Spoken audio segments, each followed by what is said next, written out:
I'm Lisa Wallem with Directional Learning, and today I'm going to teach you so you can teach your student how to open their combination lock. I remember going through high school and not being able to remember my combination lock to my locker, or even remember where my locker was because I couldn't remember the locker number, nor the combination, nor the directionality of how to open the locker. I would either depend on my locker partner to open it, or I would carry all my books with me in my backpack. Later in high school, my car became my locker, and it was a mess. That was my little secret in high school that none of my friends, teachers, or parents knew. I couldn't open my locker successfully every time, so I just didn't open it. As my son reached middle school, he too struggled with the combination lock, and I would see him come home every day with his gym clothes. I am now on many social media network sites to learn more about dyslexia, and always at the beginning of the school year, there are parents in desperate need of finding a way for their child to open their locker. I can relate. So with that said, that solution has been on my mind since my son will be going to high school next fall. The problem that I have encountered and seen with opening locks is, of course, the confusion of directionality. Remember, I remediate the directionality, then teach with directionality. So the solution is an easy fix by teaching with direction and simply creating a picture for them to remember the direction. I wish you well and hope your child enjoys the luxury of opening their locker on a daily basis, which will in turn save their backs of such a heavy load. Okay, now that you've taught your student the 1, 2, 3 system and you understand how the 1, 2, 3 system works, now we can open the lock using the 1, 2, 3 system, all right? So the first thing you're going to do is you're going to show them a real lock, just like this, that we can move so that it makes it multi-sensory. And what you're gonna do is you are going to have the student put direction on our lock. And I think the easiest way you can do it is you can use an expo marker and you can have them count it and write it right on the lock, or better yet, we can use our stickers just like this to do that. All right, so what we're going to do is we're going to tell the student to number the lock to give it directions. But before we use the stickers, we're going to ask them, can you number the lock? And they should do something like this: 1, 2, 3. And that is correct, right? If we're looking at the lock and we need to get direction on the lock, it would be 1, 2, 3. They may say 1, 2, 3. That's fine. It's still the same direction, right? So you're going to say, yes, that's right. So 1 means what? The left side. 3 means the right. And of course, 2 means our middle, all right? So tell them, you know what we're going to do? We're going to number this lock. And for today, I'm going to use stickers because I think stickers will be easier for you to see. And we're going to go something like this. We're going to go 1. The student's going to go 1, right? And, you know, you can have them do the 2, and 3. Okay, so that numbers the lock. It gives it direction. 1 means left, 2 means middle, 3 means right. Okay, that's the 1, 2, 3 system. And then you're going to tell them, yes, that's correct. But you know what? We're going to take the middle off, the 2. And because I want to show you the tick mark. And there's a tick right there. You can kind of see it. It's red. Do you see it? It's red. And that is called the tick. And that's super important with the combination lock because that is our stopping point. And you know what I'm going to do? I'm going to go ahead and fill it in with a red marker. Just a little more, just to define it, so you can kind of see what I did. I just took my red marker and I just kind of made a line out of it. And that is the middle of the lock, okay? Where the tick mark is, that is the number 2, right? Okay, so you want to show them that. So once you've shown them that, now what you're going to do is you're going to tell them our lock actually moves in 2 directions, And let me show you where it moves. Okay, so now it's just basically time to show them how the lock moves. So we said that we numbered it 1 and 3. So we're going to show them that our lock can move. We're going to first move it in the 1 direction, okay? So have them move it in the 1 direction. I don't want them turning it to numbers. I just want them merely turning it. And I think this is a good way to teach them how to hold the lock at the bottom so that and even down here kind of at the bottom so you're not blocking the tick mark, okay? So you're going to have them move it in the 1 direction. And as they're moving in the 1 direction, say, do you see that this dial here is moving in the one direction? Do you see that this knob is moving in the one direction? Do you see that your fingers are moving in the one direction? Wow, everything is moving in the one direction. This is super important that they understand this concept, okay? Because what it does, it just gives them that direction, that everything is moving in the same direction.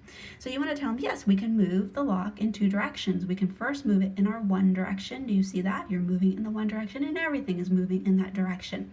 The second way we can move it is in the three direction. All right, so everything's going to go in the three direction. Do you see the dial is moving? Do you see that the knob is moving and your fingers are moving, okay, in that three direction? You want them to be able to see that. So then now you're just going to practice with them. You're going to say, can you move in the one direction? And have them move in the one direction. Can you move in the three direction? Can you move in the three direction? And you want them to see that everything is moving in that direction when they're doing it. So just practice. Move in the one direction, move in the three direction. Move in the one direction, move in the three direction. Okay, what I would like you to do is I would like to have you get your student or your child's combination number to their lock. All right, so you need that. And then you're going to need to make columns, just like I did here. You're going to make 3 columns, and you're going to label them 1, 2, 3 for our 1, 2, 3 system, okay, with our direction. And then what you're going to do is you need expo markers. You'll need a red one and you'll need a green one. And what you're going to do is you're going to take this combination number here, and this first number is 12, and you're going to take your red pen and you're going to write it here in our 3 column. Okay, you're going to write the number 12 at the top. And then the second number of our combination lock is 30, and you're going to take that number and you're going to plug it in right here, okay, right here in the 1 column. Do you see that? And you're going to do that in green. All right, and then the next thing you're going to do is you are going to take the same number, 30, and you're going to plug it in right here, okay, in red, and it's still going to be in the 1 column. And then this last number here is 36, and you're going to take the last number and plug it over here in the 3 column, and you're going to write it in red. All right, so basically what you have made is you have made columns, and this is our number. These are our numbers to open our lock. All right, and then you can tell our columns tell us how to turn the lock to these numbers, okay? And then our colors are actually color coded to tell the student what to do.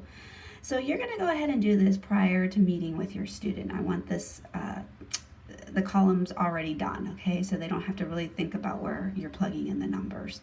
All they have to do is see the chart, all right? So you want to do this before you meet with your student.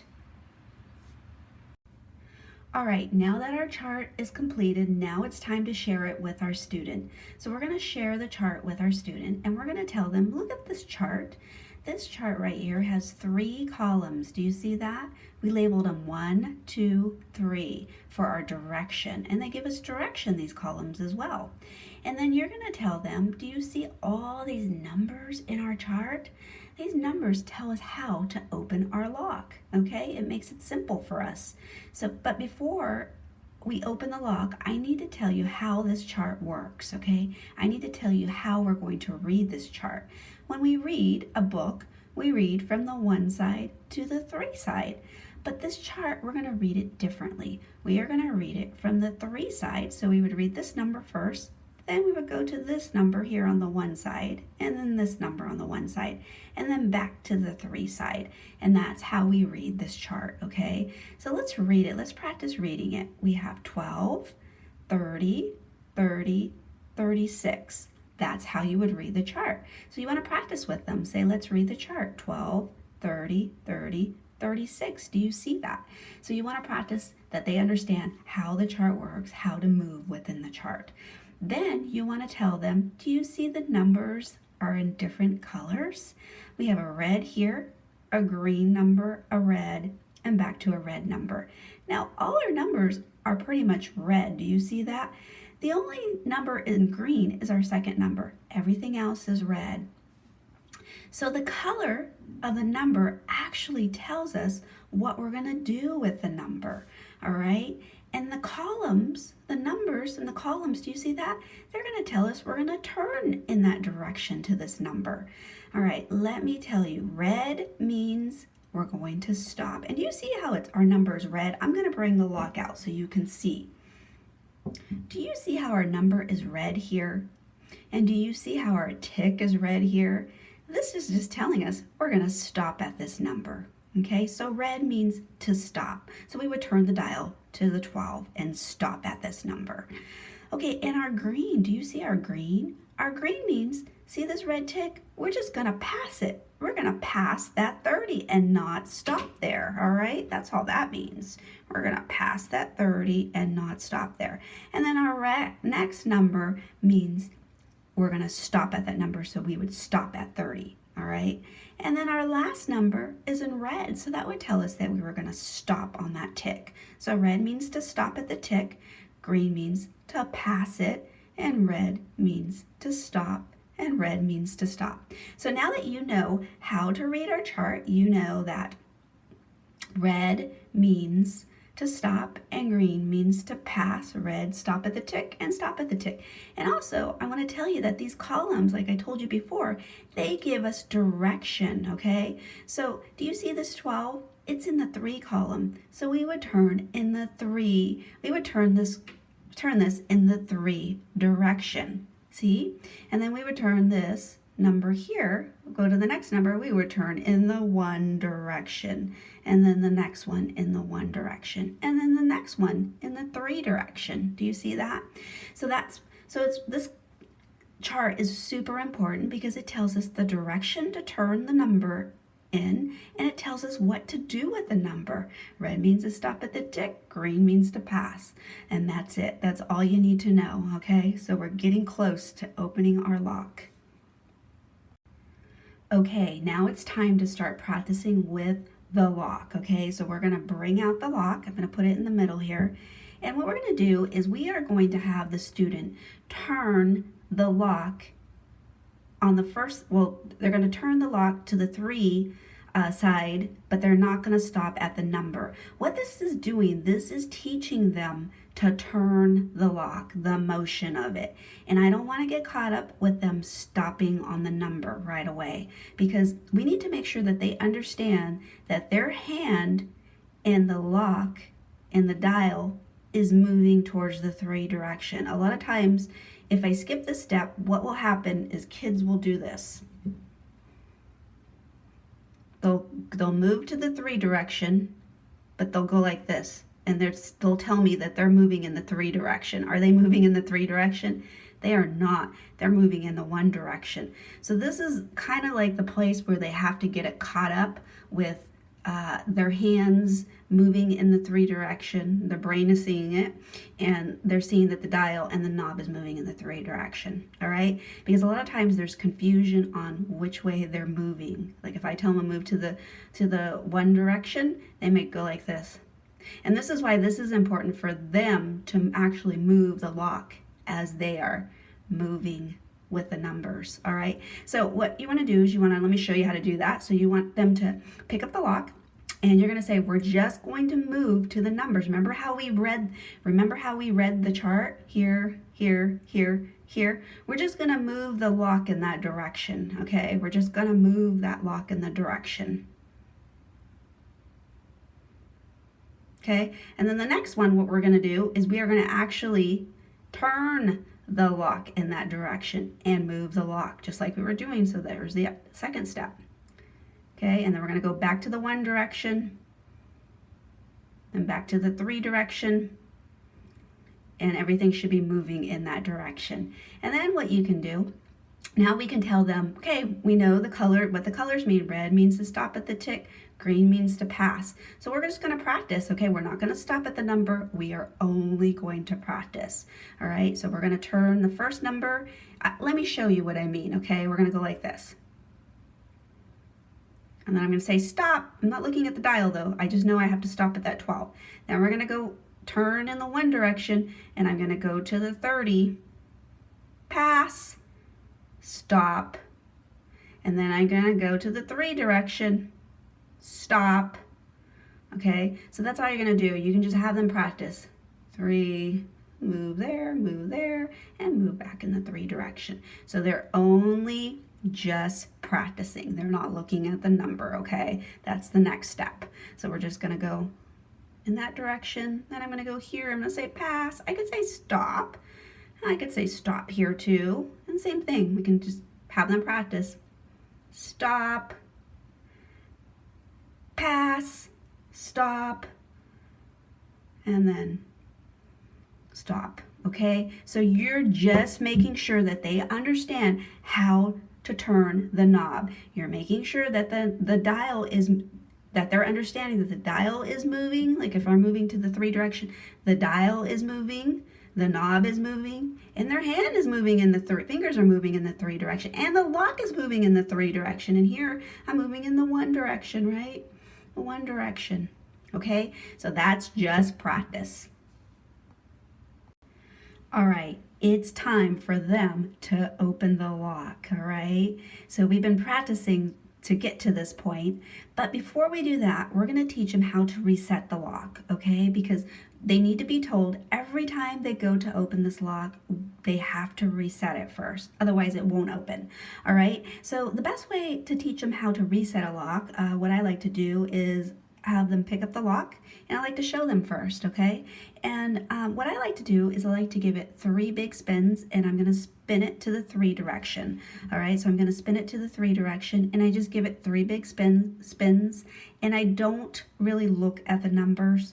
I just kind of spin it and 3 big spins. I'll go 1, 2, 3. Then I'll look down, and then I go to 0, and I stop at 0, and that is resetting the lock. All right, so just have them practice on that, and that's all you need to do. I find that looking at the lock sometimes just confuses things. So if you give it 3 big spins, and then look down, and then set it to 0, and you're going to be spinning in the 3 direction the whole time. Okay, we are at that final moment of teaching them how to open their lock. All right, so now that they know how to reset the lock, now it's time to have them open the lock and tell them we're going to go ahead and we are going to actually turn the number in the 3 direction and stop at our numbers. Do what the color says. All right, so our first number is 12, so we're going to pick up the lock, move the lock, and turn in the 3 direction and stop at that number. Then we're going to move the lock over here to the 1 direction, and we're going to pass this number, and then we're going to actually stop at that number and then stop at that number. So we are going to actually open the lock, have them open the lock, okay? And with this, you can show them first, but a lot of times I think it's fun to let them do it because they've been practicing the whole time. So you can let them try it, and a lot of times they're excited to try it for the first time. And I have to tell you, most of the time, the kids I work with, they open it on the first try, okay? And if it's not the first try, it's the second try. So it's just an easy way to open a lock, okay? So anyways, so what you're gonna do is you're gonna have them pick up the lock, and you're gonna tell them, okay, one more thing. It's super important to pay attention when you're turning the lock, because you want to stop as soon as you see the number, because if you pass the number, you can't go back. The lock won't open. And if that happens, then you have to reset the lock. So it's best to pay attention and then stop when you get to the number, okay? So let's try it, okay? So you have them pick up the lock and then start moving in the 3 direction, right? And then they're going to stop at the 12, right?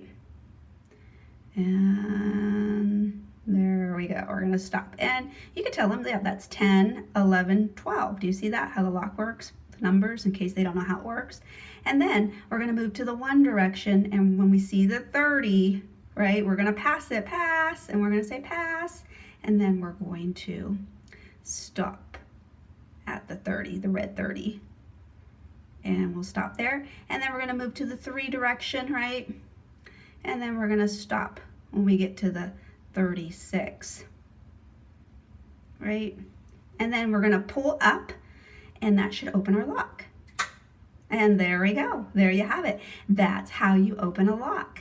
All right, so the best thing to do is, just to reset it for them and have them keep trying, have them keep trying to open it and still do the movement as they're opening and then open the lock.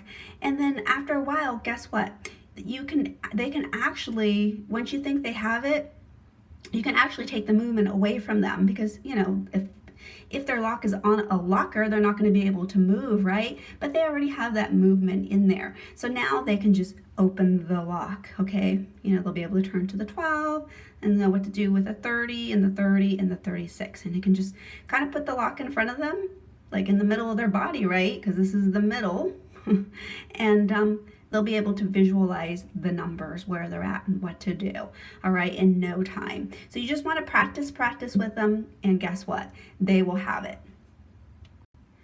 Okay, I wanted to make a last suggestion. Okay, now that your child knows how to open a lock, say maybe they get their locker number for school. What you could do is say, usually they get a form like this that kind of says, oh, this is your combination lock. We're going to pretend it's a new combination lock. And what you can do is if you have a master lock, or any type of lock like this at home, you can use it, or you can go to the store and pick one up. And then what you can do is you could put their combination in our chart just like we did here, okay? And then they can practice turning it, even though the lock is not going to open because the lock doesn't go with this number if you had to go out and buy a lock, right? Or if you had a lock at home. So you're just going to have them practice turning it so that they get the idea, right? And then the only step they wouldn't do is pulling up the handle to open it because it's not going to open their lock, but they will have an idea and it will give them a visual picture of their combination lock, so they won't need to take this grid to school, and they'll be able to practice opening their lock before they even see their lock at school, all right? Or if they're a little nervous, you can go ahead and you can make a little copy of this grid and scale it down for them so they have it as well, okay? So those are just some little tips I want to give you, okay? They can just practice with any master lock, and remember, this grid just makes a visual picture for them. That's all it does. Eventually, they won't need the movement and they won't need this grid too. They'll be able to just be able to open the lock without the grid because they've already made that visual picture. All right, so opening a lock with directional learning is super easy when you teach in a directional way. All right, it makes it so much easier. I know I went through middle school and high school not being able to open my lock because I could not open my locker. If my locker partner did not show up for me to get my books, guess what? I didn't get my books. And that's why I made a way so that every child would be able to open their locker. All right. So thank you for listening, and I can't wait to teach you more with directional learning, and I wish you well.